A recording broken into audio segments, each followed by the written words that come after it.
ఇది అంగన్వాడీ స్కూల్ అంటే నమ్ముతారా?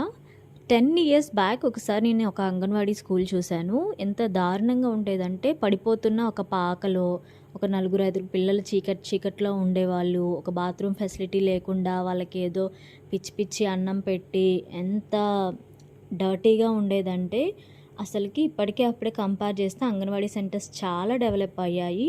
అసలు ఆ టీవీ చూసారా? నేనైతే చూసి షాక్ అయ్యాను. అంత పెద్ద టీవీ, ఎల్ఈడి టీవీ, పిల్లలకి చక్కగా యూట్యూబ్ వీడియోస్ పెట్టి నేర్పిస్తున్నారు. అండ్ ఎవ్రీథింగ్ అక్కడ చార్ట్స్ అన్నీ స్టిక్ చేసి వాల్కి నేర్పిస్తూ చాలా బాగుంది ఫెసిలిటీస్ అన్నీ అంగన్వాడీ సెంటర్లో. అండ్ ప్రెగ్నెంట్ లేడీస్కి 3 ఇయర్స్ బిలో పిల్లలకి అంగన్వాడీ సెంటర్లో ఏమి ఇస్తారో చూపిస్తాను. బాలామృతం 3 kgs రైస్, ఒక అటుకుల ప్యాకెట్, రాగిపిండి ప్యాకెట్లు 2, పాల ప్యాకెట్లు 7, కందిపప్పు 1 kg, ఒక కుంది బెల్లం, 1/2 kilo palm oil and 25 eggs per month ఇన్ని ఇస్తారనమాట.